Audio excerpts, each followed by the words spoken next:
This is the Anthropology Podcast, the podcast where we optimize the bodies, brains, and lifestyles of entrepreneurs, go-getters, and world-changing innovators. Welcome to the Anthropology Podcast. I'm your host, Dr. Megan Walker. As an anthropologist and naturopathic doctor, I work with entrepreneurs and go-getters to optimize the health and performance of these world-changing innovators. You don't know anyone like that, do you? Before we jump into today's podcast, I want to thank our sponsor, Legacy. Legacy is an online membership community that provides monthly accountability coaching with a personal health coach and access to lifestyle products at discounts not available to the general public. The neuroscience that connects the benefits of being accountable to another human being and our capacity to stick to goals and commitments is profound. We are sculpted by our commitment and discipline to our daily decisions. Legacy helps that happen.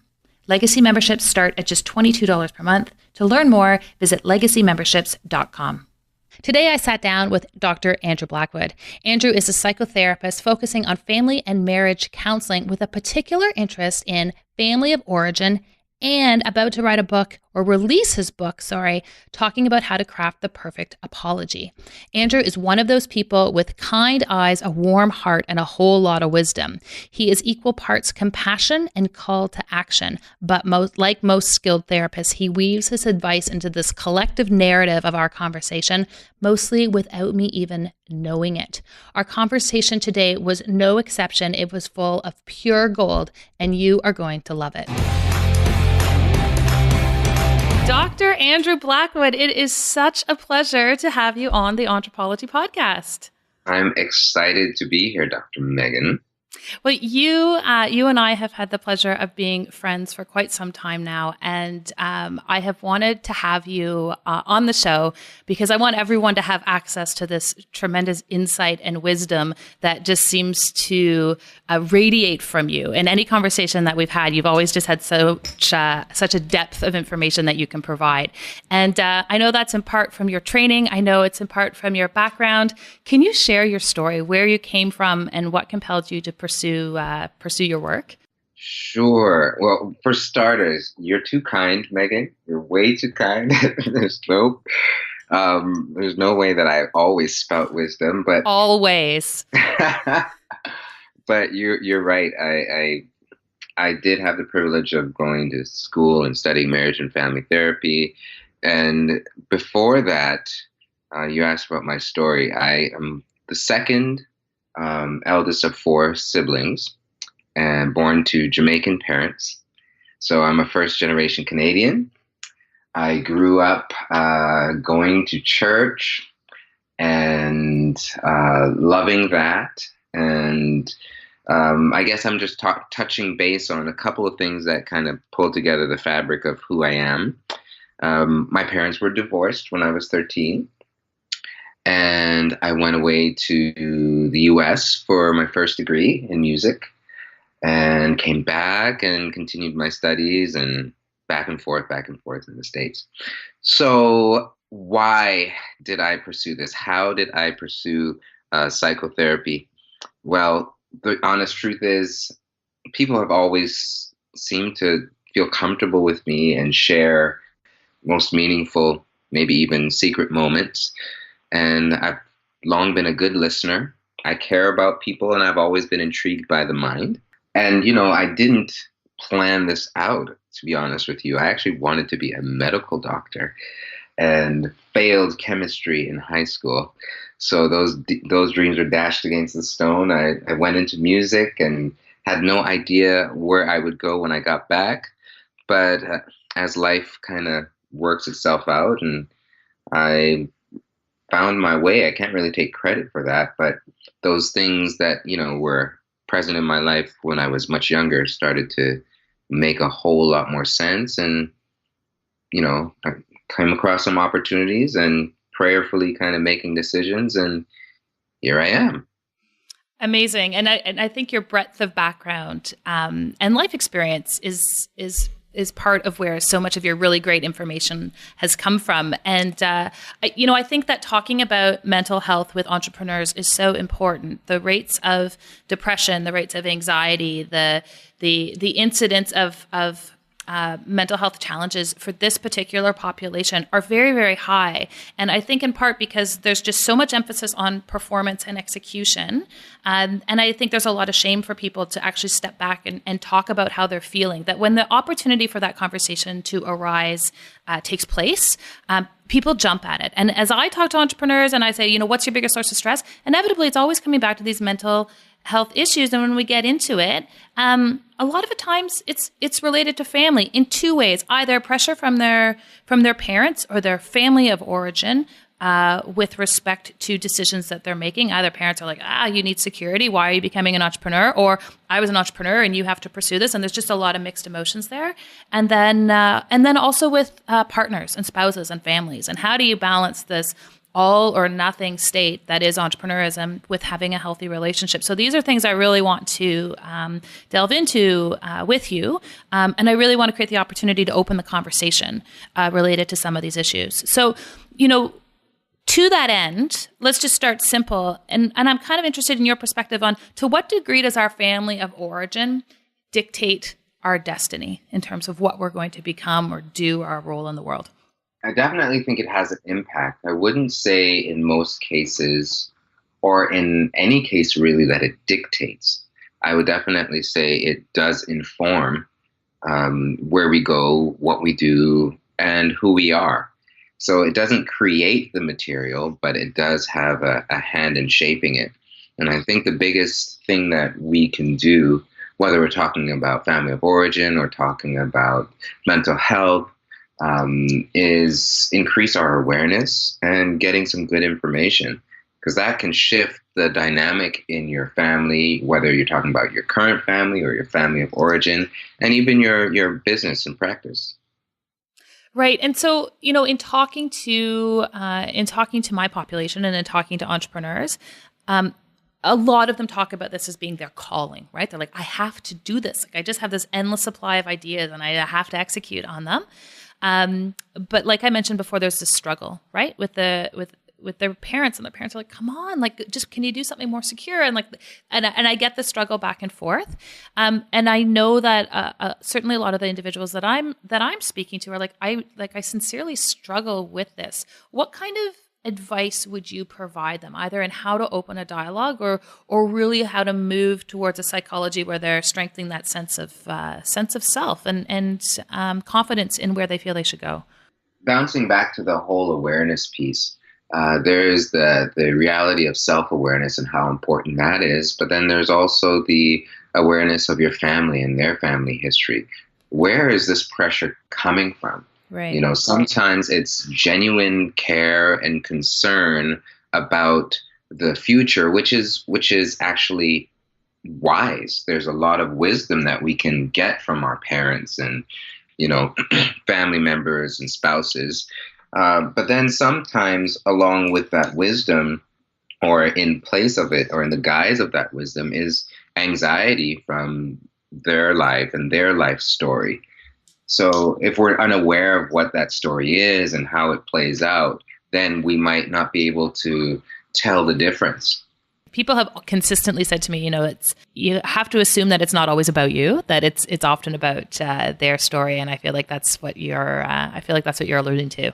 Yeah, most definitely. And so it's really great when we can have those clear conversations. What is this really about?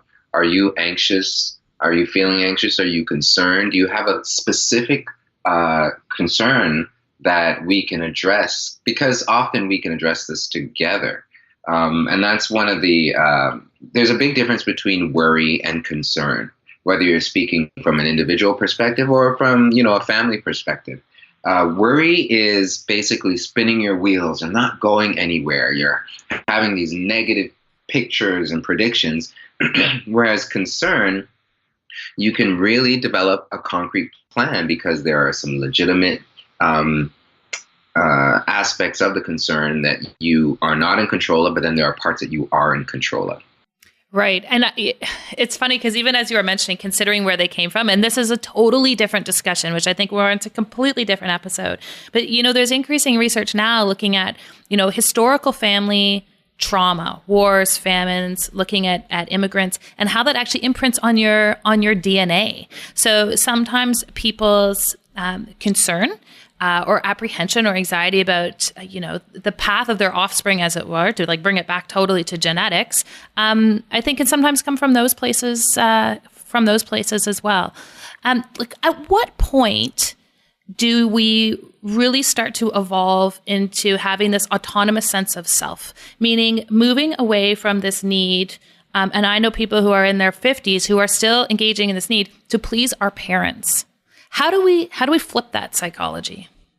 Wow. Well, my approach, because I have the opportunity to meet with so many people, it's affirmed that I have guidelines in my work. I don't have rules. So very rarely is it just one thing or one way to approach a situation. But I definitely think there are some common things that are at play for most people. So autonomous self, that's another way to kind of think about the process of individuation. How do you become an individual? And sometimes that happens for people, ideally, throughout various phases of their lives. So, you see it in your teen years. You see it when, you're wanting to spend more time with your friends, or you change friend groups, or sometimes it's having conflict with your parents, even for the sake of having conflict. I know nothing about that. Oh, really? Nope, not at all. Right. So some people, they either skip that era of life or suppress it. And then they find themselves doing it in their 20s or their 30s or their 40s or their 50s or never, unfortunately. So wait. Can we just wait? When you say unfortunately, like, should we rebel against our parents? Is that actually normal? Well, normal's in quotations, but no one can see me. You know what? I think conflict can be healthy. Rebellion, I think sometimes can be appropriate. If you are being oppressed and abused, it makes sense to rebel. But conflict doesn't necessarily have to be hurtful and disrespectful. Okay, good point. Parents are anticipating this and they're making room for it. They will acknowledge, okay, you're an individual and you can make your own choices.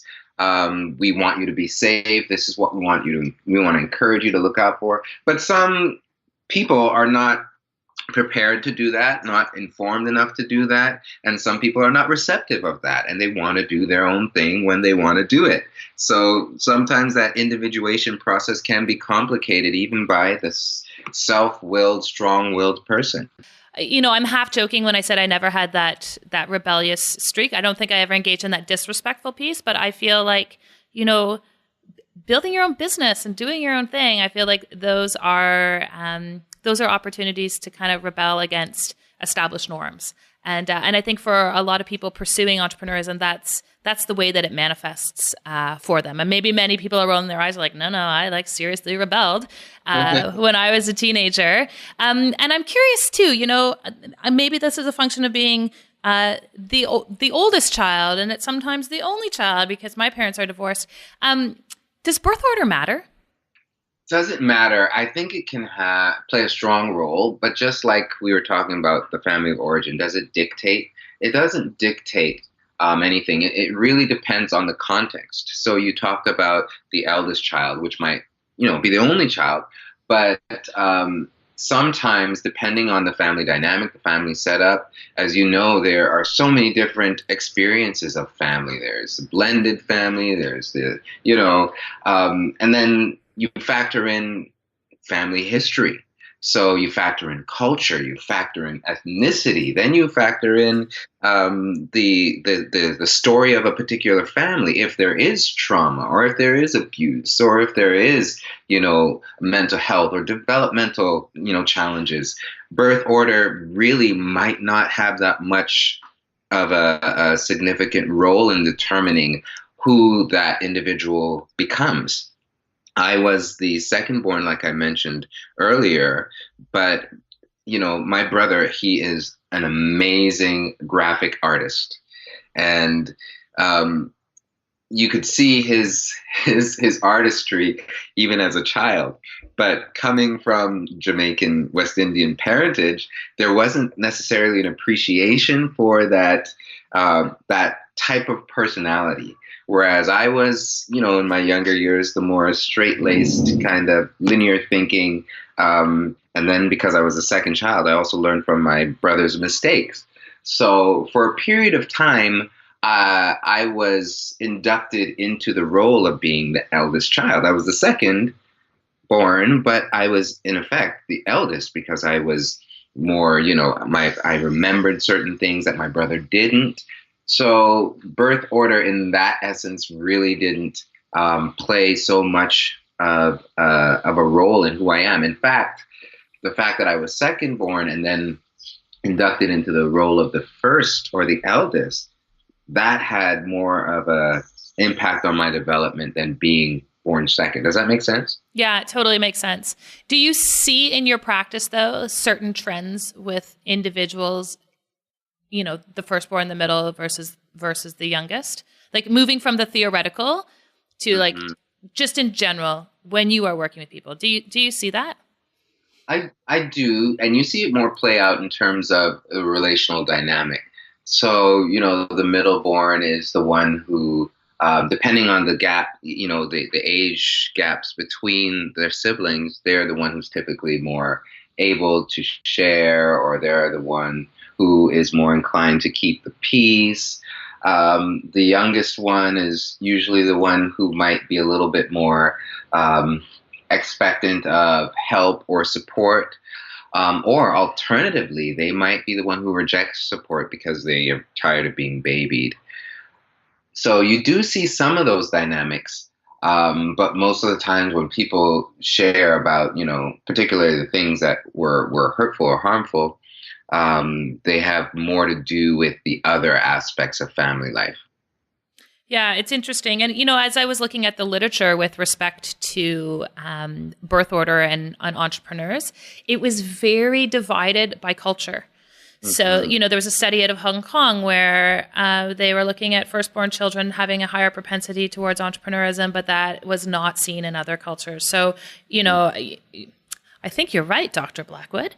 It totally depends on all of these different factors. But I think, especially in a Western context, we're used to hearing certain things. I think we actually find it interesting, right, to think that maybe our birth order dictates our destiny a little bit, but maybe we're leaving to some people that it doesn't. Yeah, I definitely think there are a lot of characteristics that really help entrepreneurs forge their own direction or blaze their own path.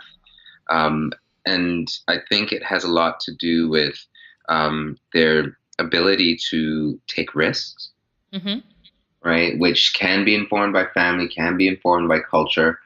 But a large part, I think, of what you talked about, the call, I think that has a lot to do with their individual values and the constellation of those values that are core to them.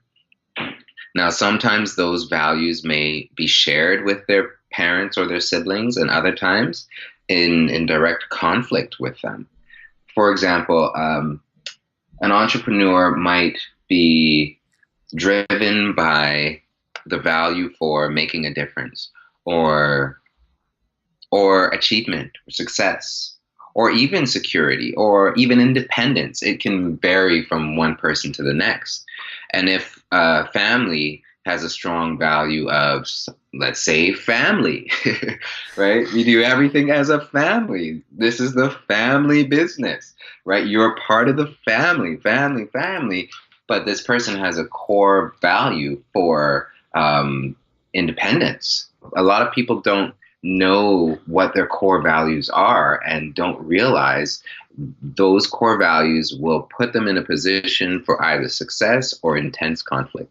Okay, so that brings up a really good point. And you say that, a lot of people don't know what those core values are. And, the entrepreneurial ride it's a roller coaster. It can sometimes the drop feels long or the climb feels really steep. Should we all be in therapy? Yes. Biased response. For sure. Well, even before thinking about having, whether it's a private practice or going into the field, I was always, like I said, curious about the mind. And the reality is that everyone needs and benefits from support, whether that support is formal or informal. We all need people. So, I mean, there's a big difference between having therapy and having therapeutic conversations. So, I think there are times and seasons in everyone's life when they can benefit from therapy, but that's not necessarily a constant, and that's not necessarily accessible for everyone. So it's important to be able to identify who are the people in your life where you actually have therapeutic relationships, where the relationships are respectful, they're open, they're honest, and they're supportive, and they're empowering, but yet they can hold you accountable. They can challenge you, not hold you accountable, but invite you into accountability, and vice versa. There's that, back and forth where it's 50-50, those kinds of relationships, and they're vital. Right. And it kind of reminds me of, a tool I think a lot of entrepreneurs use, which is a mastermind, where you've got a group of like-minded individuals. There's an immense respect for confidentiality and an opportunity for openness. And I think a good mastermind is a great tool for a lot of people. And I really liked what you said, too, about the concept of therapy versus therapeutic conversations. And, one of the areas where I think having either advice on or an opportunity to engage in a really constructive dialogue is with our partners. So, again, from that entrepreneurial perspective, when you are in it and you are focused on your business and you're just without hesitation pulling these 60-hour weeks and sort of dropping all else, there's this huge burden that gets passed on to onto your family and your partners. I guess it's two parts. One, like, how do we constructively honor that? Because it feels like nothing is really ever enough. Like, people really are picking up a huge burden on our behalf. And then I guess the second piece is how do we help them to understand a dedication to the calling? I think it makes a big difference when people know what they're signing up for. Right. So them having a good picture at the beginning, which isn't always the case. Sometimes you find yourself unable to continue in the, for lack of a better word, the rat race, working for someone else, and, not pursuing your passion, and not finding enough life-giving energy in those roles. So you switch and you start to pursue your own dreams. So if your partner isn't anticipating that and they don't know what to expect, it would be important to have a series of conversations about what that means, so that we can really give them good information, as much as we have, but then we can also get their feedback about what their needs are and what their dreams are. Because if they had certain expectations about how, married life would be and what family life would be, and then you change that whole picture, that can be terribly problematic, depressing, upsetting. Even a sense of betrayal and loss can be birthed without going through a process together. Right. So conversations being super key. And I'm hearing you say that really the management of those expectations being at the forefront of that dialogue. Yeah, because if people aren't explicit about what their expectations are, or explicit, and it goes both ways. What you will now be asking of your partner, how long will you be away? And, what does your partner need from you? So that it's not just a one-sided kind of pursuit of either dream. Yeah, I think that's a really key point there. And that one question, right? Like, what do you need from me as the entrepreneur and as your partner to be able to pursue what I'm pursuing, but still honor the relationship? Right. And that Right. is, that's all great in theory. And sometimes you just have to practice that. It takes people outside of that place of ego. It means there's going to be a little bit of compromise. And, and I think one of the things that frequently happens is that there's a lot of apologies, right? And I think that needs to happen. And I put that in there because I wanted to segue and talk about this concept of apology, not because I'm not going to heed your advice and have these strategic conversations. But I've realized as I've gotten a little bit older how important it is when I feel wronged or feel that something is unfair to just hear I'm sorry. And then I can kind of erase everything and move on. Can you talk to us about your research into, I'm going to call it the perfect apology, and the book that you're working on right now? Yeah. The book it's about the art of a genuine apology. And, there's a lot to it. At first, when I started working on it, it was developed out of some tools that I've been using with clients for years, just on basically how to avoid ruining an apology, because it can be really powerful, but it can also be really harmful if you don't do it well. And the more thought that I gave to it, and when I tried to kind of write it down and simplify it, it just brought up a host of other things. So I wanted to put that, I'm putting it together in book form so that people can have some good information.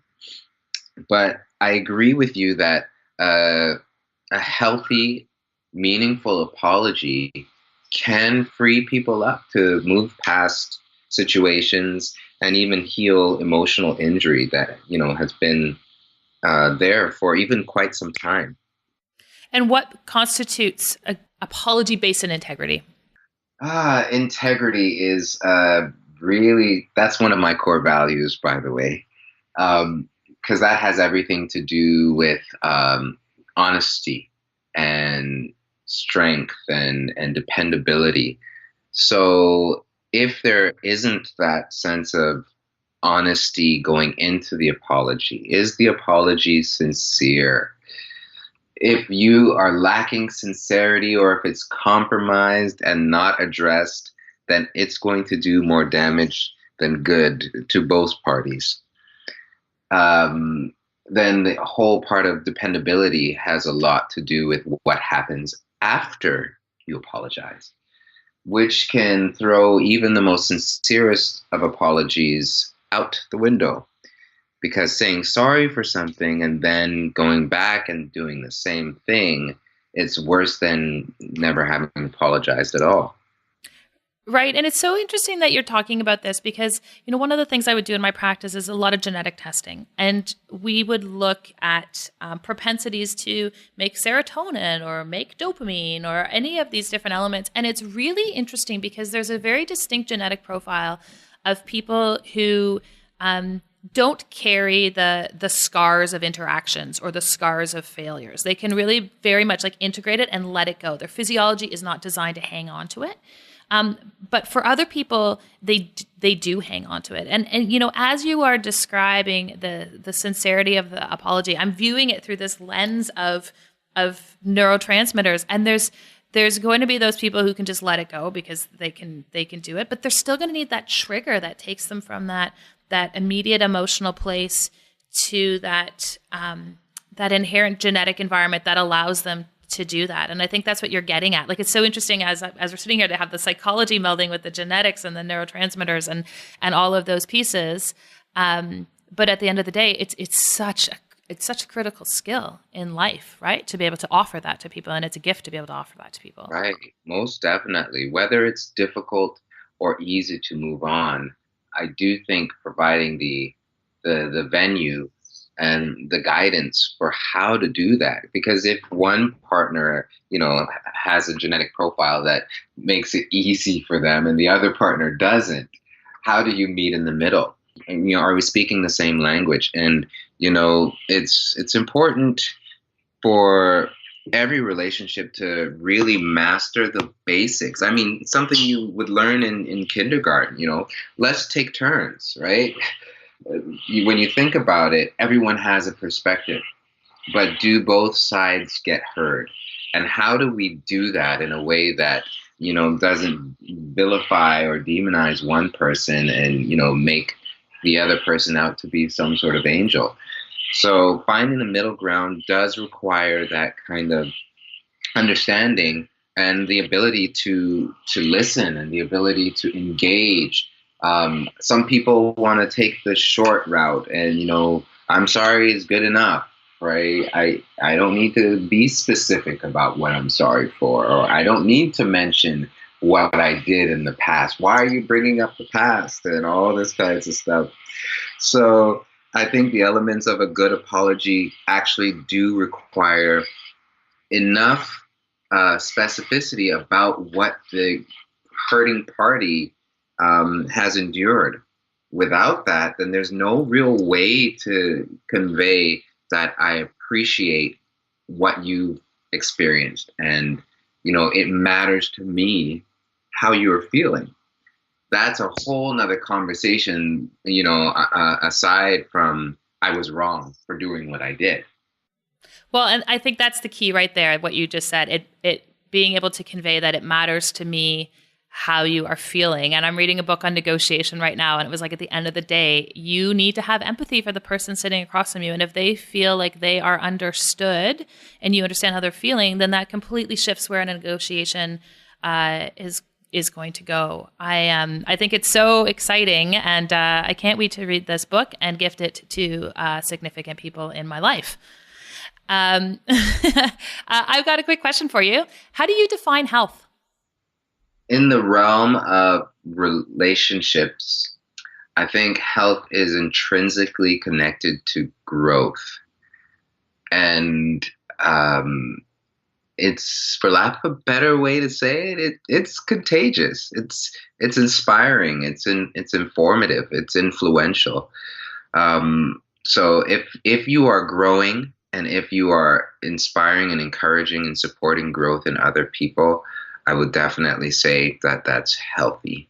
I love that. I really love it.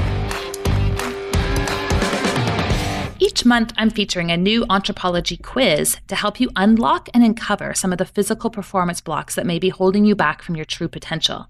This month, we are talking about stress and adrenal fatigue. To learn more or to take the quiz, head on over to meganwalker.com/anthropology quiz.